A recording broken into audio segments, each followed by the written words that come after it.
White lace didn't belong in a town built on mud and copper. Neither did a woman left, standing alone at the station with a useless train ticket and a shattered future. She had nothing. No money, no family, and nowhere to run when the whispering started. Then came a shadow of a man from the high timber, a stranger who looked at her, not with pity, but with a question that would rewrite her life. Stick around for a story of survival betrayal and a love forged in the unforgiving cold.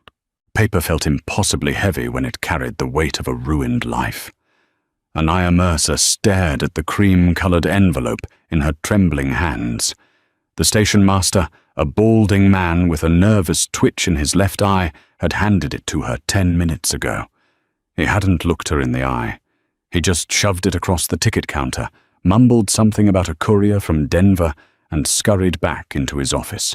The mining town of Red Creek churned around her. Wagons groaned under the weight of raw ore. Men shouted in a half-dozen languages, their faces painted with soot and sweat. Nobody paid any mind to the woman in the travel-stained ivory dress, clutching a parasol like it was a weapon. She was supposed to be met at this platform. Josiah was supposed to be here, smiling his lopsided smile, ready to take her to the 2-story house he'd promised. She tore the seal. The handwriting was unmistakably his. Elegant sweeping practiced. It was the same handwriting that had filled letters with promises of a shared future of a grand life in the West, away from the stifling rules of her aunt's house in Boston. Anaya. Circumstances have shifted. A venture in Denver required capital I did not possess. I have secured a partnership and a marriage with the daughter of the Colorado Bank. Do not wait for me. I enclose $50 for your return fare. She flipped the paper over. There was no money inside. The courier or the station master or some opportunistic hand along the way had pocketed the bills. The air in her lungs turned to glass. She tried to take a breath, but her corset bit mercilessly into her ribs. Josiah wasn't coming. He had traded her for a banknote. She was stranded in a violent, filthy edge-of-the-world settlement with 3 heavy trunks of linens and china, wearing a dress meant for a courthouse wedding that would never happen. A heavy thud shook the wooden planks of the platform. Anaya blinked, pulling her gaze away from the damning letter. 10 feet away, a man dropped a 50-pound sack of flour onto a reinforced pack saddle. The mule beneath it shifted, blowing out a long, irritated breath. The man was massive. That was her first or coherent thought. He didn't wear the suits of the town businessmen or the canvas overalls of the miners. He wore thick wool and worn buckskin, hardened by weather and dirt. A broad-brimmed hat cast his face in deep shadow, but she could feel the weight of his attention. He was tying a diamond hitch over his supplies with thick, calloused hands. Methodical, unrushed. He had been watching her. She didn't know for how long. Humiliation flushed hot against Anaya's cheeks. She quickly folded the letter, trying to stuff it into her reticule, but her hands were shaking too badly. The paper slipped, fluttering to the mud-caked boards. She knelt to grab it, but the rigid boning of her dress caught, throwing her off balance. Her knee slammed hard into the platform. A sharp gasp escaped her. It wasn't the pain. It was the sheer, suffocating indignity of it all. Heavy boots stepped into her peripheral vision. Scuffed leather, caked with dried clay and pine needles. The man bent down. He didn't reach for her arm, didn't offer a patronizing hand to help her up. Instead, he picked up the letter. He didn't read it. He just held it out to her. Anaya snatched it back, pulling herself upright. She smoothed her ruined skirt with violent, jerky motions. "I am perfectly fine," she snapped, though he hadn't asked. Her voice cracked, betraying the lie. The man just looked at her. His eyes were the color of slate just before a storm. cold, unreadable, but intensely present. He didn't offer empty platitudes. He didn't give her the sympathetic grimace the women on the train had given her when she mentioned she was traveling alone to meet her betrothed. "Train's gone," he said. His voice was a low rumble, rough like bark. It sounded like he hadn't spoken in days. "I am aware. Stage don't run till Thursday." "I am aware of that too," she said, her chin lifting defiantly. A single tear betrayed her, cutting a hot track through the dust on her cheek. She swiped it away furiously. The man hooked his thumbs into his gun belt. He looked past her toward the row of saloons and cheap boarding houses, where men were already pouring out for the midday rot gut. Red Creek was not a town for a woman alone. It wasn't a town for a woman at all. It was a meat grinder of ambition and vice. He brought his gaze back to hers. He saw the panic hiding just behind the pride. He saw the empty hands and the 3 heavy trunks. "Do you have anywhere to go?" he asked. It was a simple question. It stripped away all the pretense, all the pride she was trying to desperately hold on to. She could lie. She could say she had a hotel booked, that she had a contingency plan. But looking into those slate eyes, she knew he wouldn't buy it. He saw the world exactly as it was. Anaya's shoulders dropped. The fight drained out of her, leaving only a hollow, terrifying truth. "No," she whispered. The mountain man turned his head and spat into the dirt track. He uncoiled a length of rope from his saddle horn and walked over to her largest trunk. He grabbed the leather handle and hefted it up with a sharp grunt, carrying it back to the mule. Anaya stared, paralyzed. "What are you doing?" He secured the trunk, pulling the ropes taut with a vicious tug. Then he turned back, looking at her from under the brim of his hat. "Now you do." They left the choking dust of Red Creek behind, stepping into the dense, ancient silence of the timberline. Anaya walked. Garrison, he had given her his name with a blunt, "I'm Garrison Black," and nothing more led the heavily laden mule up a trail so narrow it looked like a goat track. He had offered her the saddle on his massive roan gelding, but she had refused. Pride was a stubborn, stupid thing, and she was already choking on enough charity. Within the first mile she regretted it. The altitude was a physical weight pressing against her chest. Every breath tasted thin, sharp with the scent of pine resin and decaying leaves. Her heeled boots, bought in Boston for cobblestone streets, and polished wood floors slid treacherously on loose shale. "Keep to the inside," Garrison called back over his shoulder. He didn't stop walking. "Rock's loose near the edge." Anaya bit the inside of her cheek to keep from replying. She hugged the rock wall, her hands scraping against rough granite. Her dress, the beautiful ivory silk and lace she had spent months saving for and sewing, was dying a slow death. Mud stained the hem, a dark rust color. Briars grabbed at the lace-ripping small jagged holes. She hated the dress. She hated what it represented. Josiah's cowardice, her own naivety. Every time the fabric tore, she felt a sick sense of satisfaction. 2 hours in her heel caught on an exposed root. Her ankle twisted sharply. Anaya went down, hard landing on her side in a patch of damp ferns. The impact knocked the wind out of her. She lay there for a moment, staring at the canopy of dark green needles above, fighting the sudden overwhelming urge to just close her eyes and let the mountain swallow her whole. The heavy crunch of boots stopped. She forced herself up onto her elbows, expecting a lecture, expecting him to tell her she was a burden. Josiah would have sighed. He would have rolled his eyes and asked her why she couldn't just pay attention to where she was walking. Garrison walked back down the trail. He didn't speak. He reached down, gripping her upper arm. His hand was immense, the grip firm but oddly gentle. He hoisted her up in one fluid motion, setting her on her feet. He looked down at her muddy skirt, then at her face. She was pale, sweating, her chest heaving against the strict confinement of her corset. Garrison unhooked a canteen from his belt and held it out. Anaya took it with shaking hands. The water was icy, tasting faintly of tin and mountain streams. It was the best thing she had ever swallowed. She drank too fast, coughed, and handed it back. "Thank you." Garrison capped it. He drew a heavy stag-handled hunting knife from his belt. Anaya stiffened, taking a half-step back against the rock face. Garrison ignored her fear. He knelt in the dirt at her feet. He took the ruined heavy hem of her silk dress in one hand.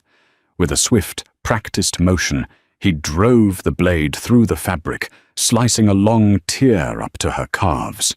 He moved around her, doing the same to the other side, removing the heavy dragging weight of the ruined skirt. He stood, putting the knife away. "You were tripping on it." He turned and walked back up the trail to the horses. Anaya looked down at her exposed ankles, at the torn, ragged edges of the silk. A proper Boston woman would have swooned from the scandal of it. Anaya just felt lighter. She lifted the remaining skirt and followed him. The climb grew steeper. The temperature dropped as the sun dipped behind the jagged peaks, casting long, bruised shadows across the valley below. Anaya's legs burned with a fiery ache she had never known. The silence between them was immense, but as the hours ticked by, she realized it wasn't a hostile silence. In Boston, silence was a weapon. It meant someone was angry or offended or plotting. Josiah used silence to punish her when she asked too many questions about his finances. Garrison's silence was different. It was just the natural state of things up here. He didn't need to fill the air with empty words to prove he existed. He communicated through action. When the trail grew treacherous, he slowed down, ensuring she found her footing. When the wind picked up, biting through her thin bodice, he stopped the mule, untied a heavy wool blanket, and handed it to her without a word. She wrapped it tightly around her shoulders. It smelled heavily of wood smoke and horse sweat, but it was warm. "How much further?" she finally asked, her voice raspy. "A mile," he said. He pointed toward a dense stand of blue spruce near the ridge line. "Just past the cut." Anaya nodded. She focused her eyes on the broad expanse of his back. He moved with a steady, rhythmic grace that belied his size. He was a man shaped entirely by his environment. Brutal quiet necessary. She realized with a strange detachment that she had essentially given her life over to a wild man. She had no idea if he was a good man, but as she watched him reach out and snap a low-hanging branch out of her path so it wouldn't hit her in the face, she decided she would rather take her chances with the wild than go back to the civilized world that had so easily discarded her. Dusk had bled into a bruised, starry night by the time the cabin materialized out of the timber. It wasn't a sprawling ranch house. It was a square structure of thick, peeled logs, chinked with mud and moss. A river rock chimney ran up one side. The roof was pitched steep to shed heavy snow. It looked less like a home and more like a fortress built to withstand a siege from the elements. Garrison tied the animals to a heavy post rail out front. He pushed the heavy oak door open and stepped inside, disappearing into the pitch black. Anaya stood on the small porch, her arms wrapped tightly around herself in the oversized wool blanket. The sheer isolation of the place pressed in on her. There were no lights from neighboring houses, no sounds of a town settling in for the night. Just the wind rushing through the pines, sounding like a distant rushing river. A match flared inside. A yellow glow swelled as Garrison lit a kerosene lantern on a sturdy wooden table. "Come in," he called out. "Close the door behind you. Let's the draft in." Anaya stepped over the threshold and pushed the heavy door shut. It closed with a solid, definitive thud. The sound echoed in her chest. She had crossed a line. There was no going back down that mountain tonight. She took in her surroundings. The cabin was exactly one room. A massive cast-iron stove dominated the center, radiating a faint residual heat. A bed built of rough-hewn timber sat in the far corner, covered in thick animal pelts. Shelves lined the walls, stacked meticulously with canned goods, ammunition, folded wool, and tools. A heavy repeating rifle rested on pegs above the door. It was Spartan, utilitarian, and violently male. There were no curtains, no rugs, none of the soft decorative touches Josiah had promised her. Yet the air smelled fiercely clean, like cedar, dried herbs, and old leather. Garrison didn't look at her. He immediately went to work. He opened the stove, stirring the banked coals to life, throwing in split kindling. Within minutes, a fire was roaring, driving the bitter mountain chill from the room. He took a heavy cast-iron pot from a hook, scooped water from a bucket, and set it on the heat. "Sit," he said, nodding to a heavy wooden chair near the stove. Anaya moved stiffly. Her muscles were rapidly seizing up after the brutal climb. She sat down the heat from the iron stove, immediately biting into her frozen skin. It burned, but it was a good burn. She reached up with shaking, dirt-stained fingers and found the pins holding her elaborate hairstyle in place. She pulled them out, one by one. The intricate twists designed by a woman in a Boston parlor weeks ago cascaded down her back in a tangled, dirty mess. Then she reached for the small veil pinned to the crown of her head. Her fingers hesitated. She hadn't taken it off. Through the humiliation at the station, the brutal hike, the tearing of her dress, she had kept the veil on. Taking it off made it real. Taking it off meant there was no wedding. She gripped the fine tool and pulled. The pins snagged, tearing a few strands of hair from her scalp, but she didn't care. She brought the veil down, looking at the delicate fabric resting in her lap. The dam broke. She didn't wail. She didn't sob hysterically. But the tears came thick and fast, blurring her vision. A violent tremor took over her shoulders. All the adrenaline, the fear, the anger of the day finally crashed down on her at once. She covered her face with her hands, pressing her palms into her eyes, trying desperately to contain the silent, racking shudders. She was so incredibly ashamed. To be crying in front of a stranger. To be broken down to nothing. Garrison didn't flinch at the tears. He didn't offer awkward pats on the shoulder, and he didn't tell her it would be all right. He knew better than to make promises he couldn't keep. He walked over to a shelf, took down a tin cup, and scooped coffee grounds into the boiling water. He let it steep, then poured a mug. He walked over and set the steaming tin on the table right next to her elbow. Then he went to the bed, grabbed a thick, tanned bearskin, and walked back. He draped it heavily over her shaking shoulders.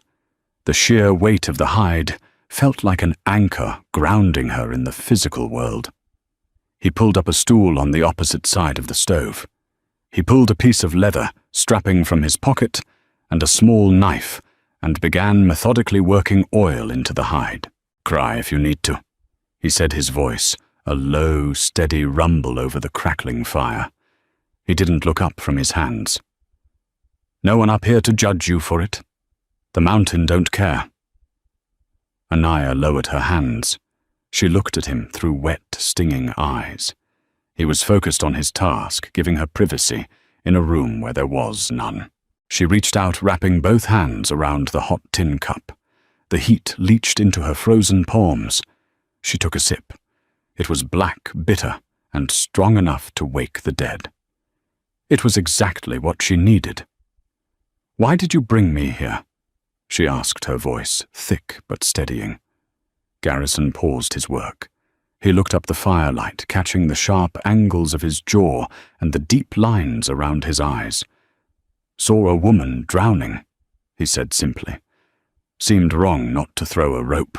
He went back to oiling the leather. Anaya took another sip of the bitter coffee.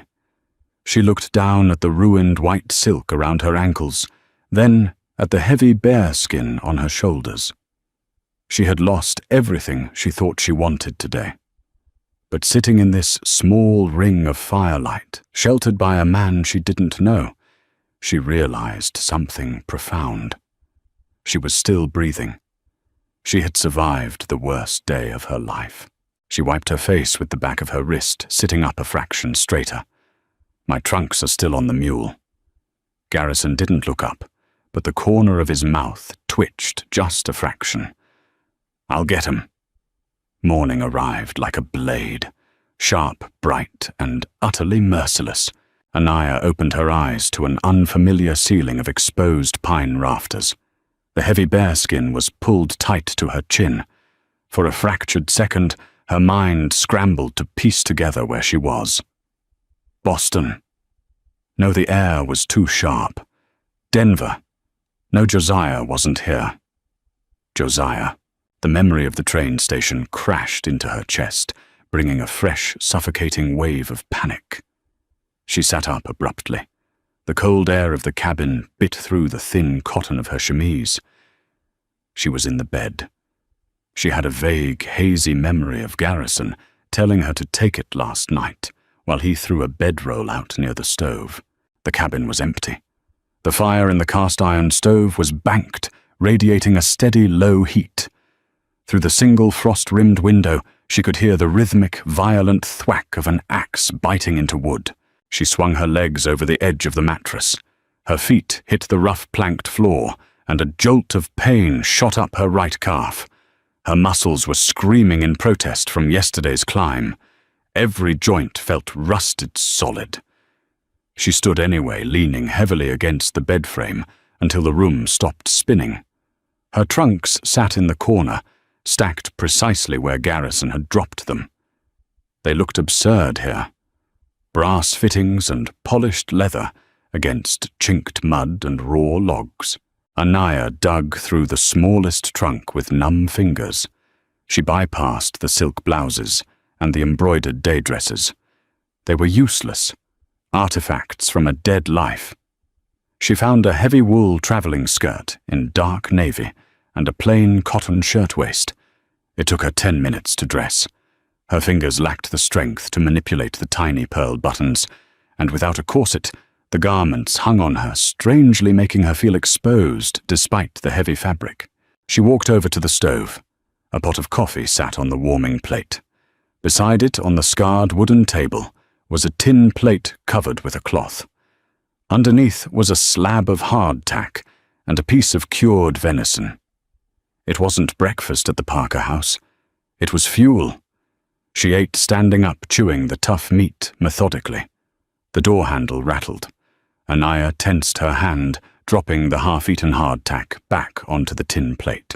Garrison stepped inside, bringing a gust of freezing wind with him. He carried an armful of split cordwood, his breath pluming in white clouds in the freezing air outside. He kicked the door shut with a heavy boot and dumped the wood into the bin next to the stove with a deafening clatter. He didn't wear a coat, just a faded red thermal shirt under leather suspenders. Sweat gleamed on his forehead, despite the frost outside. He looked at her. He took in the navy skirt, the lack of corset, the hair tied back in a harsh, messy braid. He didn't offer a polite good morning. "You eat?" he asked. "Yes." "Coffee's fresh." "I had some, thank you." The silence stretched. In daylight he looked rougher.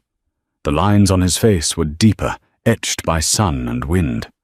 There was a jagged, faded scar running along his jawline that she hadn't noticed in the dim light of the oil lamp. He wasn't a handsome man by Boston standards. He was too large, too harsh, too still. "I need to leave," Anaya said. The words tasted like ash, but they had to be spoken. "I can't stay here."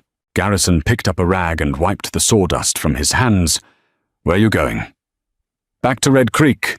You said the stagecoach runs on Thursday." "It does." He tossed the rag onto the table. "You have the fare." Anaya lifted her chin. "I have belongings. I can sell them.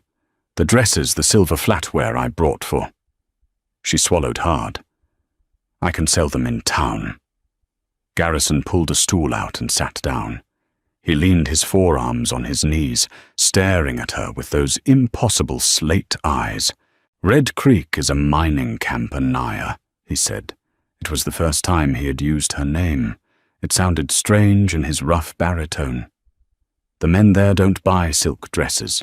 The women who do buy them, well, they aren't looking to pay top dollar to a stranded runaway. They'll give you 1/10 of what it's worth if they don't just steal it out of your room while you sleep. Then I will telegraph my aunt in Boston. She will wire the funds. The telegraph line blew down in the pass 3 weeks ago. Won't be fixed till spring. Panic, cold and sharp, flared in her stomach again. She gripped the edge of the table.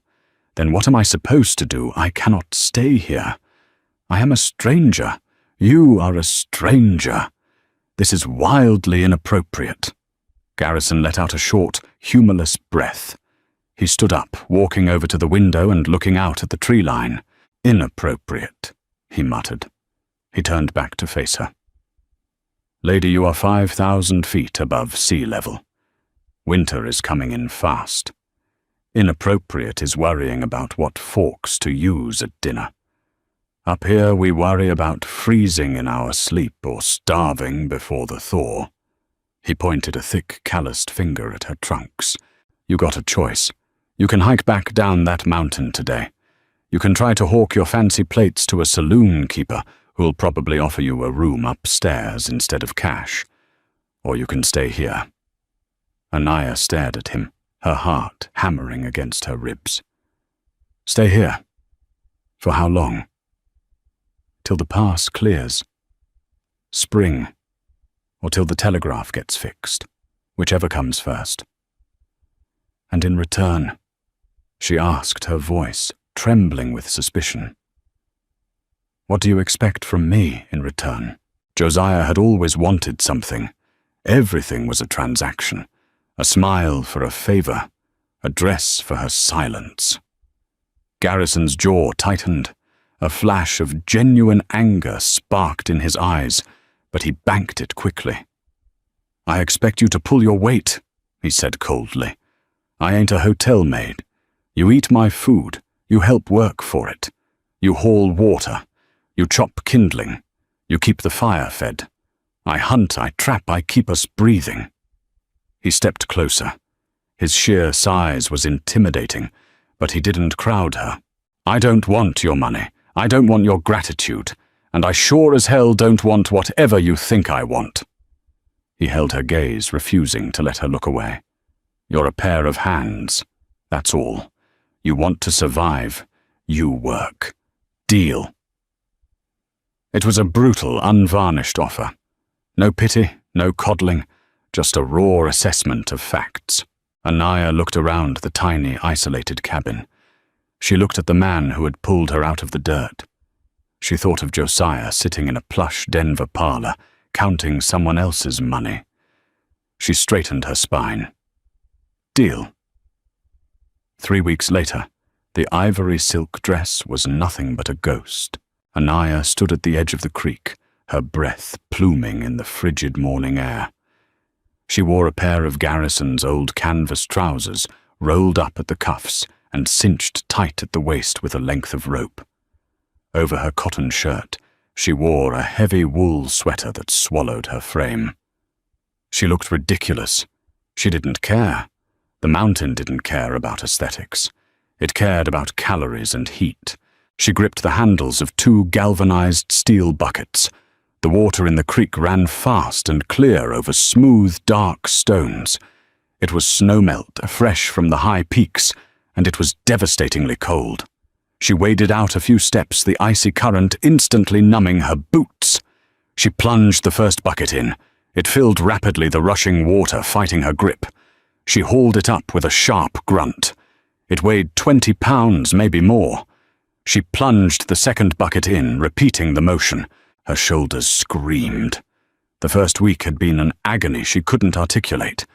The blisters on her palms had burst, weeping clear fluid before hardening into yellow calluses. Her back ached with a dull, constant throb from constantly bending over the low cast-iron stove.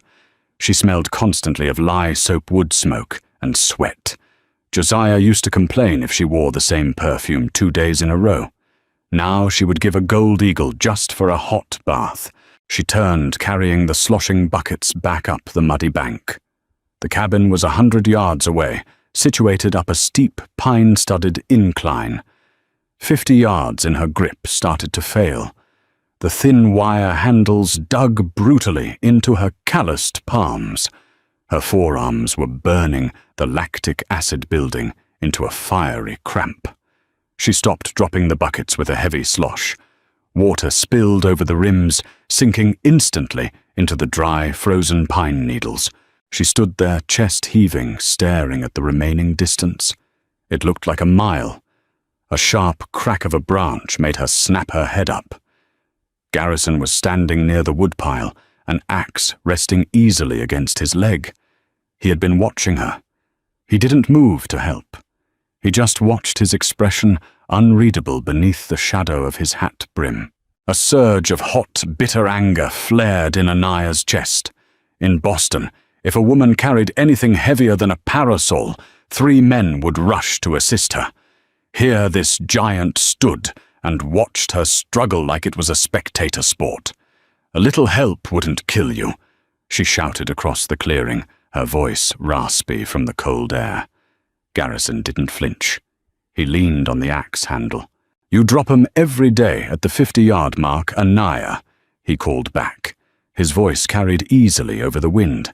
"If I carry 'em the rest of the way, you'll never make it past 50 yards. I am physically incapable of carrying them further." "You're physically incapable because you keep stopping." He shot back, his tone flat. "Pick 'em up." "No," Garrison shrugged.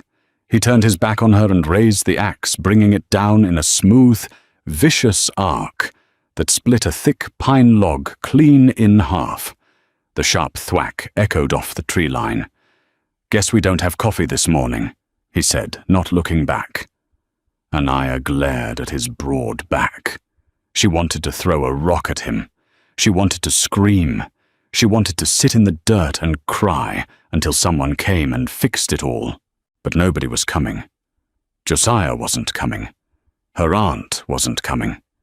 There was only Garrison, the woodpile, and the brutal, uncaring mountain. She looked down at the buckets. "Pick 'em up." She bent her knees, hooking her aching fingers under the wire handles. She took a deep breath of the freezing air, filling her lungs until they burned. She pushed up.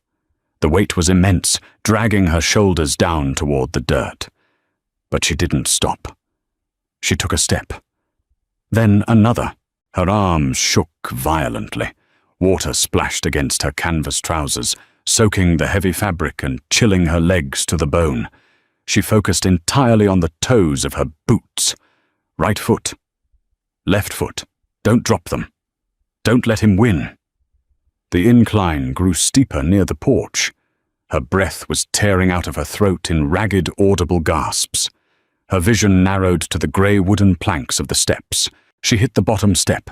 She didn't pause. She hauled herself up the buckets, banging against her shins, bruising the flesh. Second step. Third. She reached the porch and practically threw the buckets down. They hit the boards with a deafening clatter water, sloshing wildly over the sides. Anaya braced her hands on her knees, bending over and dragging oxygen into her starved lungs. Her whole body trembled.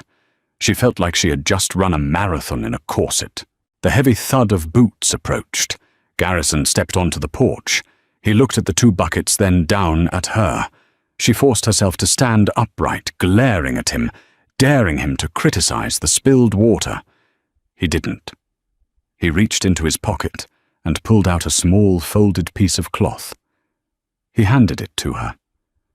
Anaya took it warily. She unfolded it. Inside was a small piece of dark, hardened pine pitch. "Chew it," Garrison said. "Good for the throat when the air's this cold. Stops the bleeding if you crack a tooth, too." He bent down, picking up the 2 heavy buckets, as if they weighed nothing at all. He pushed the cabin door open with his shoulder. "You made it 70 yards today," he said, quietly stepping inside. Anaya stood on the porch, staring at the closed door. The pine pitch was sticky and smelled violently of the forest. She put it in her mouth. It tasted bitter sharp and intensely real. She looked back down the incline toward the creek. She had made it to the porch. By herself.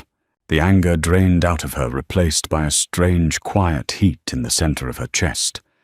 It wasn't pride, exactly. It was something harder. Something resembling armor.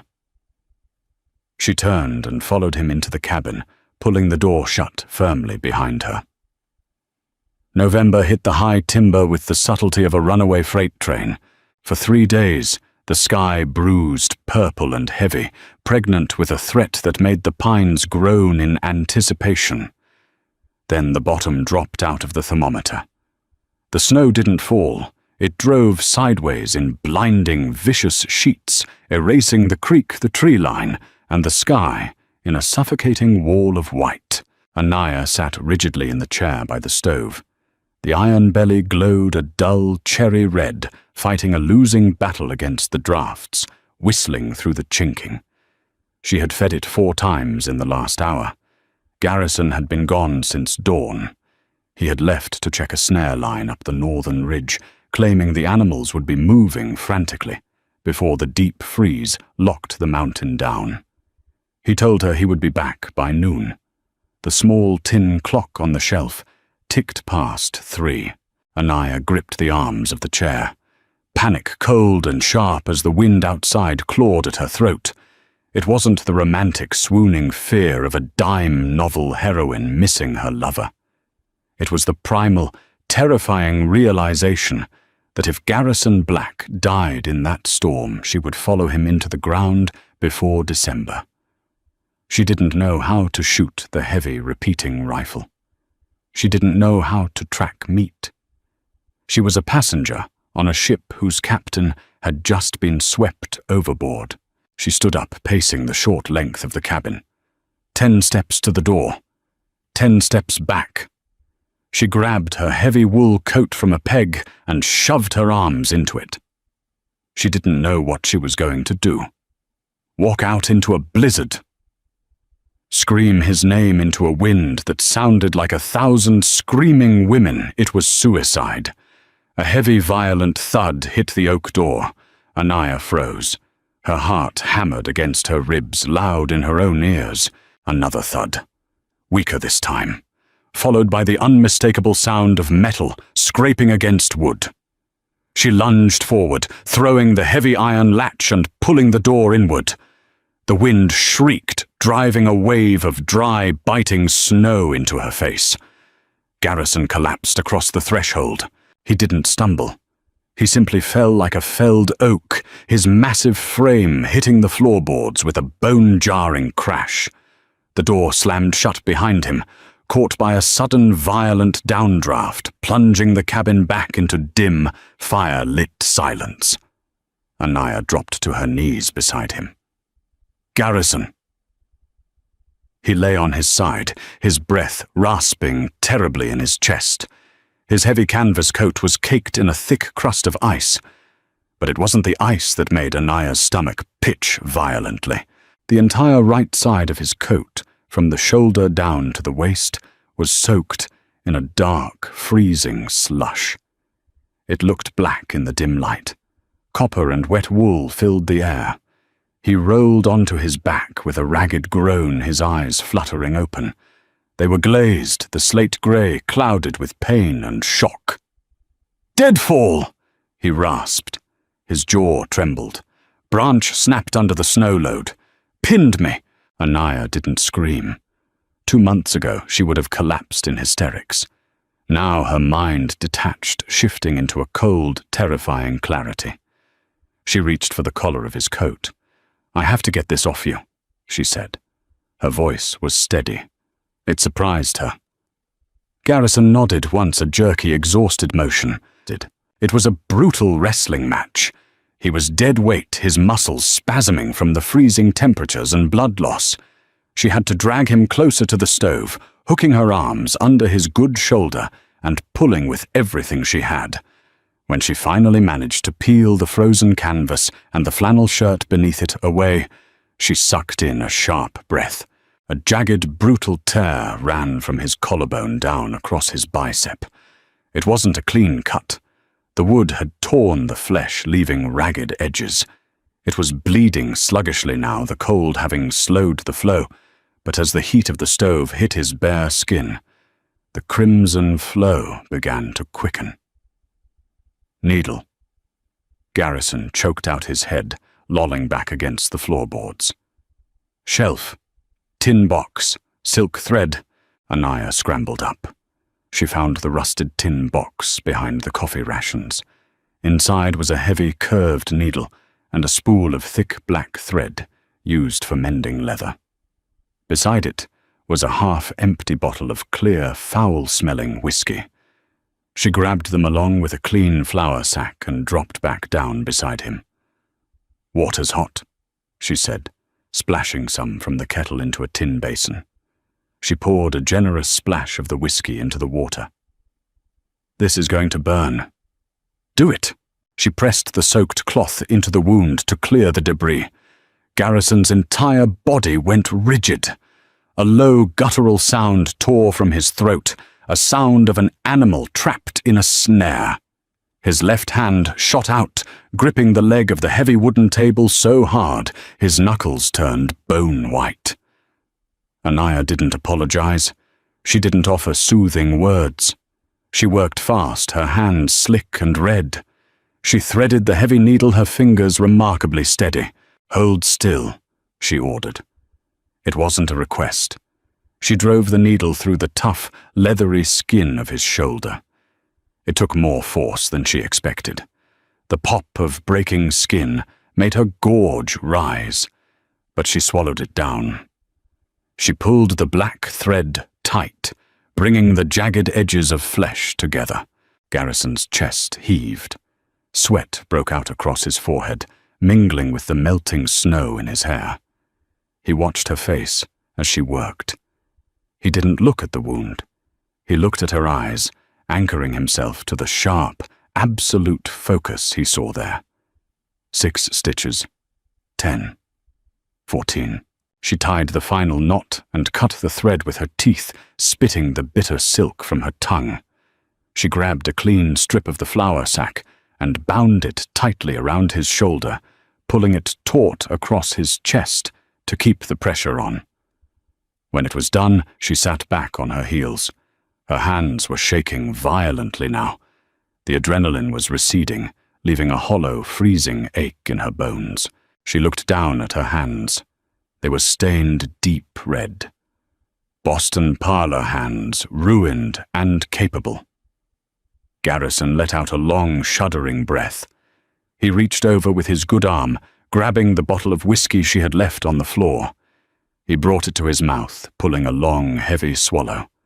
He closed his eyes, resting his head back against the wood. "You didn't faint?" he murmured, his voice hoarse.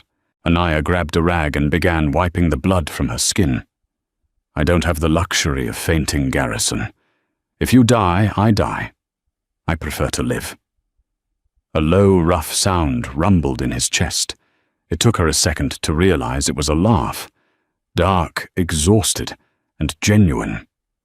"Boston," he whispered into the quiet cabin. "You might just make it after all." Heat baked the interior of the cabin, smelling heavily of copper and burning cedar. Outside, the blizzard raged on, burying the mountain under 4 feet of impassable drift. Inside, time had slowed to a crawl. It had been 2 days since the deadfall accident. Garrison was confined to the bed, a massive, restless bear trapped in a small cage. His fever had spiked the first night breaking just before dawn, and leaving him pale and exhausted. Anaya had assumed control of the cabin. She chopped the kindling. She carried the snow in to melt for water. She boiled the oats and fried the salt pork. She sat now in the wooden chair, carefully oiling the mechanism of his heavy repeating rifle. He had talked her through the process from the bed that morning. "If a wolf gets hungry enough to come through the window, you need to know how to stop it," he had said. She pushed a rag through the barrel, the smell of gun oil sharp and metallic in her nose. Josiah. The name cut through the quiet crackle of the stove. Anaya's hands froze. She looked over at the bed. Garrison was propped up against the wall watching her. His face was drawn, the harsh lines around his mouth deeper than usual, but his slate eyes were clear and terrifyingly perceptive. "You talk in your sleep," he said flatly. Anaya carefully laid the rifle across her lap. She reached up, pushing a loose strand of hair out of her face. "What did I say?" "Asked him why. Asked him what the bank daughter had that you didn't."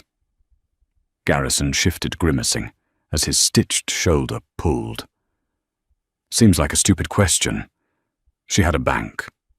Anaya felt a hot flush of shame, quickly followed by a spike of defensive anger. "You are extremely blunt for a man who spends his life talking to pine trees." "Trees don't lie," Garrison said. "People do. You've been lying since you got off that train." "I have never lied to you." "You lie to yourself." He pointed his good hand at her.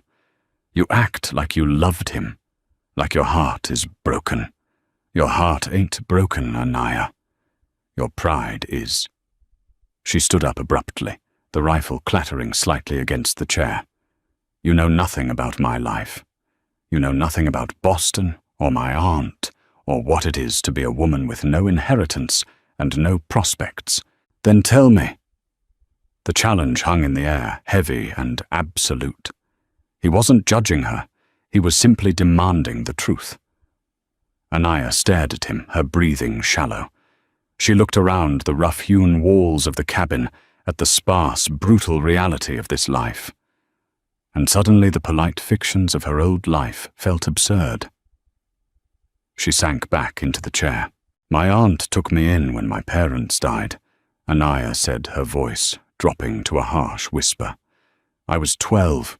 She made sure I knew every single day exactly how much I cost her. I was an investment. I was supposed to marry a shipping magnate or a politician, someone who could repay her for my upkeep." She looked down at her hands, turning them over to look at the yellow calluses. Josiah was a clerk, ambitious, handsome, and entirely inappropriate. When he asked me to marry him, I said yes. She looked up, meeting Garrison's eyes. "Not because I was swept away by passion. I said yes because he was leaving for the West. He was my ticket out of that house. He promised me my own home, a door I could lock. I didn't love him, Garrison. I used him to escape. And he used me until a better offer came along." She let out a hollow, bitter laugh. "We were both merchants. He was just better at the trade." Silence stretched between them, filled only by the wind howling against the roof. Anaya braced herself for the contempt she was sure to see in his eyes. Instead, Garrison simply nodded. "A locked door doesn't keep the devil out if you invite him to sit at the table," he said quietly. He leaned his head back against the log wall, staring up at the rafters.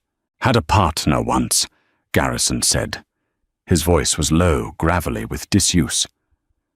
"Down in the silver camps near Washoe. Guy named Miller. We worked a claim for 2 years, bleeding in the mud, starving half the winter."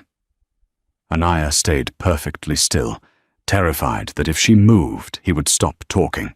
"We hit a vein," Garrison continued. "Thick, pure stuff. Enough to buy a town. We celebrated. Bought a bottle of rye. I woke up 2 days later in a ditch outside the camp." He reached up, absent-mindedly, tracing the jagged, faded scar that ran along his jawline. "Miller had taken a pickaxe handle to my face while I slept, forged my signature on the claim deed, sold it to a syndicate out of San Francisco, and vanished." He lowered his hand. He looked at Anaya, and for the first time, She saw a profound, ancient exhaustion in him. "I tracked him for a year," Garrison said softly. "Found him in Denver. He had a big house. Fancy suits." "What did you do?" Anaya whispered. "Nothing," Garrison said flatly. "I watched him walk out of a restaurant with a wife and a little boy holding his hand. He was laughing. Happy." Garrison turned his head, looking out the frosted window into the blinding white storm. "I realized then that justice is a fairy tale people tell themselves so they can sleep at night," he said. "People are just animals with better clothes, Anaya. They'll chew off their own leg to get out of a trap, and they'll chew off yours if they're hungry enough. I came up here because the wolves don't lie about wanting to eat you." He looked back at her. The space between them felt suddenly charged, stripped of all the artifice and politeness that usually governed men and women. They were two people who had been sold out by the world sitting in a wooden box at the edge of the sky. Anaya picked up the oiled rag again. She didn't offer empty platitudes. She didn't tell him it would be all right. She just looked at him, acknowledging the dark, heavy truth he had handed her.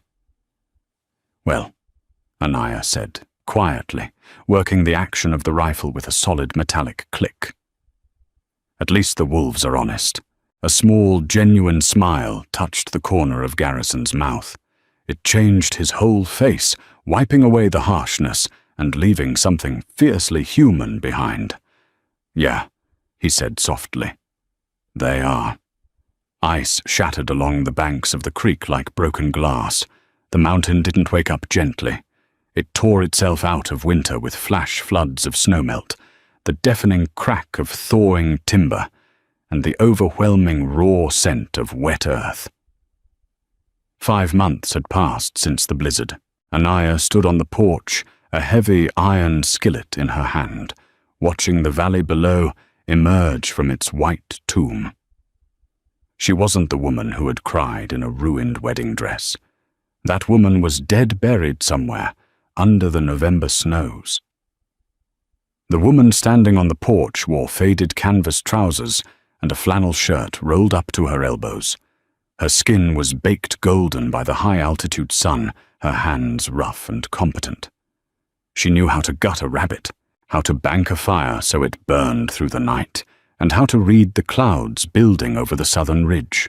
More terrifyingly, she knew the man who shared the cabin with her. She knew Garrison liked his coffee blacker than pitch. She knew his left knee bothered him when the barometric pressure dropped, though he never complained about it. She knew the exact cadence of his breathing when he finally fell into a deep sleep across the room.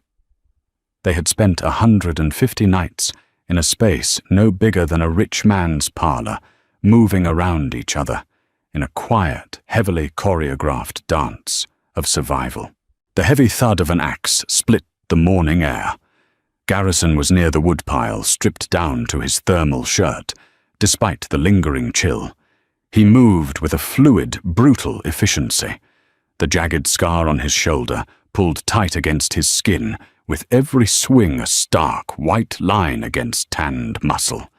He had healed hard and fast, fueled by the venison they had rationed, and the bitter pine tea she had forced down his throat. He buried the axe head into the chopping block and wiped his brow with the back of his arm. He looked up, catching her watching him. He didn't smile. He rarely did. But the harshness in his eyes had softened over the months, replaced by a steady, anchoring warmth that made Anaya's chest feel tight. He walked over to the porch, his boots crunching heavily in the late spring mud. "Lower switchbacks are clear," he said. His voice was a low rumble. "Snow's melted off the trail all the way down to the tree line. Ground is firm enough for the mule." Anaya gripped the iron skillet tighter, the metal bit into her calloused palm. "I see. Stage runs on Thursday," he added, looking out toward the valley instead of at her. Today was Tuesday. The contract they had forged in the freezing dark was expiring. He had offered her shelter until the pass cleared. The pass was clear. It was a simple transactional truth, but it felt like a physical blow to her ribs. "I should start packing then," Anaya said. Her voice sounded thin, stripped of the robust confidence she had built over the winter. Garrison finally looked at her. His jaw tightened a small muscle, ticking near the faded scar on his cheek. He looked like he wanted to say something else. He looked like a man standing on the edge of a sheer drop, calculating the fall. But years of isolation and betrayal had built walls too thick to tear down in a single morning. "I'll grease the saddles," he said abruptly. He turned and walked away toward the lean-to. Anaya went back inside the cabin. The walls, which had felt like a suffocating cage her first week, now felt intimately familiar. She walked over to her trunks. They had sat untouched in the corner for months. She opened the largest one. The smell of dried lavender and stale Boston air drifted up, making her stomach turn. Inside were neatly folded silk dresses, lace undergarments, and velvet ribbons. It looked like the wardrobe of a stranger. She pulled out a heavy velvet traveling cloak and tossed it onto the bed. Then she dug deeper, finding the heavy mahogany box at the bottom. She opened it. Gleaming silver flatware, a wedding gift from her aunt, nestled in dark blue velvet. She stared at it. It represented status. It represented a civilized life. It represented everything she was supposed to want. It looked completely useless. She spent the rest of the day sorting through the ghosts of her past. She packed the practical woolens and left the silks. When evening fell and Garrison came inside, she pushed the mahogany box across the scarred wooden table toward him. "Keep it," she said. Garrison paused his hand halfway to his coffee mug. He looked at the box, then up at her. "I don't need silver forks to eat salt pork, Anaya. You can trade it in Red Creek for flour or ammunition. Consider it payment for my board. We had a deal. You worked for your keep." His tone was sharp, defensive. He pushed the box back across the table. "I don't take charity, and I don't take payment for keeping another human being breathing. It isn't charity." She snapped her own temper, flaring. She slammed her hand down on the lid of the box. "It is gratitude. I came up here useless, Garrison. You gave me back my hands. You gave me a spine. Let me leave something behind." Garrison stared at her hand resting on the polished wood. Slowly he reached out. He didn't take the box. He placed his large, rough hand over hers. His skin was warm, heavily calloused, and callingly real. It was the first time he had touched her intentionally since he stitched his own shoulder. A heavy, suffocating electricity flooded the space between them. The crackle of the stove seemed to fade into nothing. He traced the ridge of a yellow callus on her palm with his thumb. "You're leaving a hell of a lot more behind than silver Boston," he said softly. He pulled his hand back, stood up, and walked out the door into the cool night air. Anaya sat perfectly still in the dim lantern light, her hand burning where he had touched it, realizing with terrifying clarity that she was absolutely terrified of going back down that mountain. Red Creek sounded like a battlefield. After 5 months of deep, ancient timberline silence, the noise of the mining camp hit Anaya like a physical assault. Wagons rattled violently over dried mud ruts. Men shouted over the roar of the stamp mills crushing ore. The air tasted of sulfur-cheap coal and unwashed bodies. She sat stiffly in the saddle of the roan gelding, following Garrison as he led the pack mule through the crowded main street. Men stopped and stared. They didn't stare at her with polite, gentlemanly interest. They stared with hungry, hollow eyes. She pulled the collar of her wool coat up, feeling exposed in a way she never had in the high timber, even when she was washing in the freezing creek. The civilized world felt profoundly savage. They reached the train station. It was the exact spot where this had all begun. The wooden platform was still warped the station master's window, still coated in a layer of brown dust. Garrison tied the horses to the hitching post. He untied her trunk from the mule, hauling it onto his shoulder, and walked up the steps. He set it down near the ticket window with a heavy thud.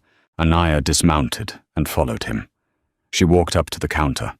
She had sold a small pearl brooch to the assayer down the street 20 minutes ago. The heavy gold coins sat in her pocket, anchoring her to reality. She bought a ticket for the 1 p.m. eastbound train. Denver. Then a connection to Boston. The station master slid the small piece of stamped cardboard across the counter. Anaya picked it up. It felt impossibly light for something dictating the rest of her life. She turned around. Garrison was standing by her trunk. He had his hat pulled low, casting his eyes in dark shadow. He looked incredibly out of place here. The mountain was draped around him like a heavy mantle.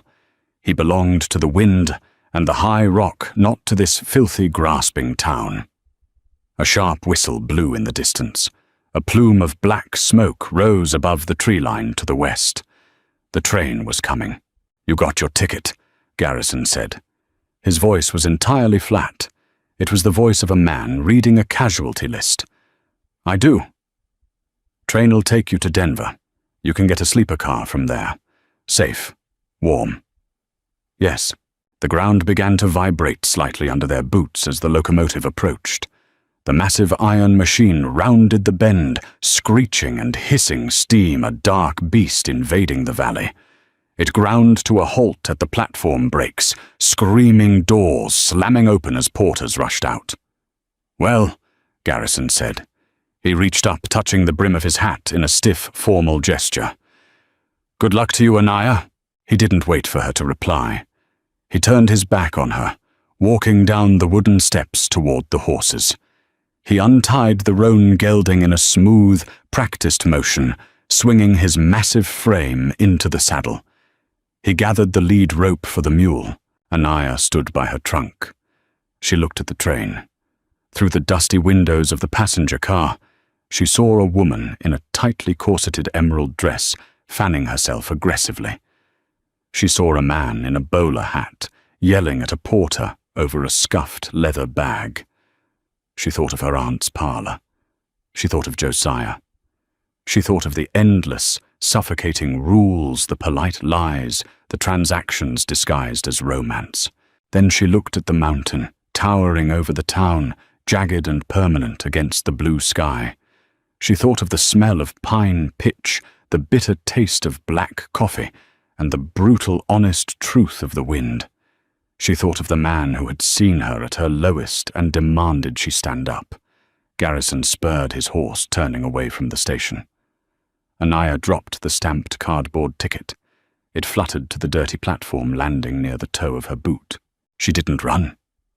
Running was for panicked animals. She walked. She walked with the long, measured stride she had learned carrying water up a 50-yard incline.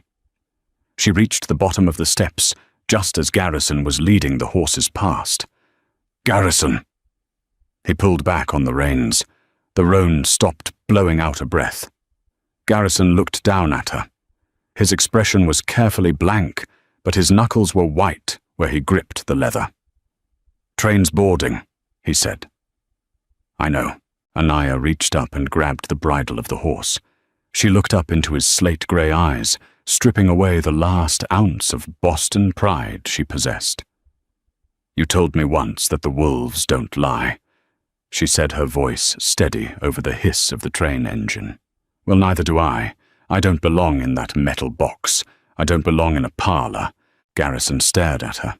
The muscle in his jaw flexed violently. "It's a hard life up there, Anaya. It's cold. It'll age you. It'll break you if you stop paying attention." "It already broke me," she said fiercely. "And then it put me back together. And you know it." She stepped closer to the stirrup. "I'm a good hand. I can shoot your rifle. I can split cordwood. And I make terrible coffee, but you drink it anyway. Silence hung between them, heavier than the iron of the locomotive behind her. Garrison searched her face, looking for the hesitation, looking for the terrified city girl he had found in the dirt. He didn't find her. He found a woman forged in his own fire. The harsh lines of his face finally broke. A slow, true smile spread across his mouth. It reached his eyes, lighting them up from the inside. He didn't offer a romantic speech. He didn't declare anything that the mountain didn't already know. "Do you have anywhere to go?" he asked, his voice thick and rough. Anaya smiled back, the heat radiating from her chest out to her fingertips. "No." Garrison reached down, extending his massive, calloused hand. "Now you do." She grabbed his forearm. He hauled her up effortlessly, swinging her into the saddle behind him. She wrapped her arms around his solid waist, pressing her face against the heavy canvas of his coat. It smelled of wood smoke, leather, and home. Garrison kicked the roan into a trot, turning away from the noise, the smoke, and the civilized world, riding straight toward the high timberline. This is just the beginning of Anaya and Garrison's journey. 2 broken people, 1 harsh mountain, and a winter that will force them closer than they ever intended to be. Can a marriage of survival turn into a bond of true